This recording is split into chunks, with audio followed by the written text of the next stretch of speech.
कृष्णा। अब भगवद गीता के पहले अध्याय का श्लोक संख्या 15।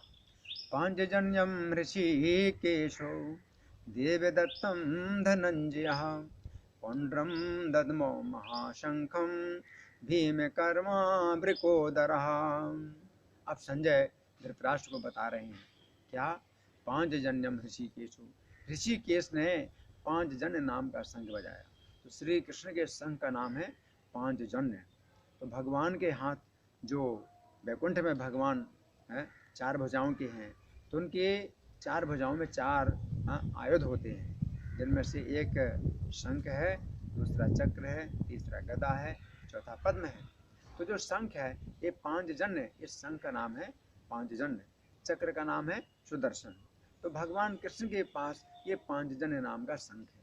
तो ये पांचजन्य शंख ये वैकुंठ से आया जरूर है, लेकिन सीधे वैकुंठ से नहीं आया। इसने भी एक असुर के रूप में जन्म लिया था, जिसका नाम था पंचजन। तो जब लक्ष्मी जी भगवान के चरण दबा रही थी, तो उस समय जो शंख था उसने लक्ष्मी जी को चढ़ाने के लिए एक बात बोल दी। उसने बोला कि लक्ष्मी देवी, आप तो भगवान के चरणों की सेवा करती हैं, लेकिन आपको इतना सौभाग्य नहीं प्राप्त होता है कि भगवान के ओठों का अमृत प्राप्त करें, लेकिन मैं भगवान के ओठों का अमृत प्राप्त करता हूँ। तो लक्ष्मी जी ने उसको शाप दिया कि तू असुर बन। इस प्रकार से लक्ष्मी जी के शाप से जो पांचजन्य नाम का शंख था वो वैकुंठ से उतर के पंचजन नामक असुर बना, जो समुद्र में निवास करता था। और भगवान कृष्ण ने समुद्र में जाकर के इस असुर का वध किया, और इसके शरीर से जो शंख बना उसको जो है श्री कृष्ण ने फिर प्रयोग किया। तो श्री कृष्ण के हाथ में ये पांचजन्य नाम का जो शंख है ये उसी समय आया जब उन्होंने गुरु अपने गुरु को दक्षिणा देने के लिए गुरु पुत्र को लाने के लिए समुद्र में प्रवेश किया था, और पंचजन का वध करके, पंचजन नाम के असुर का वध करके उसके पेट में अपने गुरुपुत्र को ढूंढा। तो यदि उसके पेट में गुरुपुत्र तो नहीं मिला, फिर श्री कृष्ण यमलोक में गए और गुरुपुत्र को लेके आए, लेकिन इस असुर का वध करके उन्होंने उसके शरीर से शंख प्राप्त किया, क्योंकि ये शंख उनका ही है।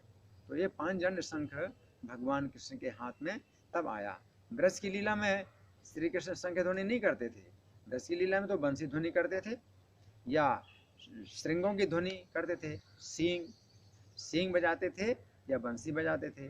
शंख तो अब बजाने लगे जब से उनको ये पंचजन के शरीर से उनको शंख प्राप्त हुआ। तो यहाँ पर बताया गया है पांचजन्यम ऋषिकेशो। इसके बाद फिर दूसरा शंख है अर्जुन का, देवदत्तम धनंजय। तो देवदत्त नाम का शंख है जो अर्जुन ने बजाया। तो देवदत्त जो शंख है ये अर्जुन को मैदानों ने दिया था। जिस समय खांडव वन को जलाते समय मैदानों को भी जो है अग्निदेव जला रहे थे, तो मैदानों ने रक्षा की याचना की थी, अर्जुन मेरी रक्षा करो। उस समय कृष्ण भी अपने चक्र से मैदानों का वध करना चाहते थे, लेकिन अर्जुन ने जब कहा कि तुम डरो नहीं, तो अर्जुन के अभय देने पर श्री कृष्ण ने मैदानों की रक्षा कर दी और अपने चक्र से उसको नहीं मारा। तो उस समय मैदानों ने अर्जुन के प्रति बहुत आभार प्रकट किया और अर्जुन का एहसान चुकाने के लिए ये विशेष शंख प्रदान किया था, जिसका नाम है देवदत्त। इसके बाद बताया गया है पौंड्रम दद्मो महाशंखम भीमकर्मा वृकोदरः। जो भीमसेन है तो वह भीमकर्मा है। भीमकर्मा का अर्थ है भयानक कर्म करने वाले। तो भीमसेन का कर्म बड़ा भयानक है। जैसे दुशासन की भुजा उन्होंने उखाड़ी थी, तो भुजा को उखाड़ना का जो कार्य है ये बड़ा भयानक है। किसी व्यक्ति के हाथ को पकड़ के उखाड़ दिया जाए, है ना, कितना कष्टकारक होता है। लेकिन दुशासन को दंड देने के लिए भीमसेन ने उसकी भुजा को काटा नहीं। अगर तलवार से काटते तो सामान्य बात होती, तलवार से काटने में, भुजा को काटने में इतना कष्ट नहीं होता, लेकिन भुजा को जब उखाड़ा दुशासन की, तो उनको, दुशासन को जो है भीमसेन ने बहुत कष्ट प्रदान किया भुजा उखाड़ करके। और भुजा उखाड़ना आसान नहीं है, इसमें बहुत बल की आवश्यकता होती है। तो इस प्रकार से भीमसेन भीमकर्मा कहलाते हैं। उनका कर्म बड़ा भयानक है। और फिर दूसरा नाम है भीमसेन का वृकोदरा, जिनके उदर में वृक नाम की अग्नि है।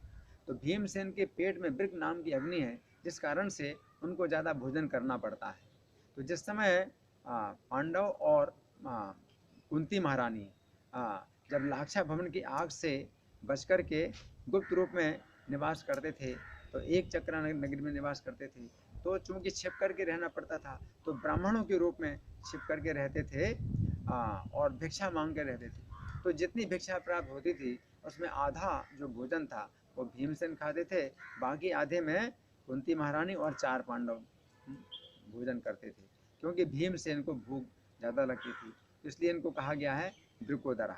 और फिर ये बताया गया पौंड्रम दद्मो महाशंखम, उनका जो शंख है वो बहुत विशाल है, और वो है पौंड्र। पौंड्र नाम का जो शंख है ये भीमसेन का है, और इसमें बहुत तेज़ आवाज़ होती है, और इसका आकार भी बहुत बड़ा है, और इसका आकार बड़ा भयानक है। तो यहाँ पर ये बताया गया है कि भीमसेन ने पौंड्र नाम का शंख बजाया। हरे कृष्णा।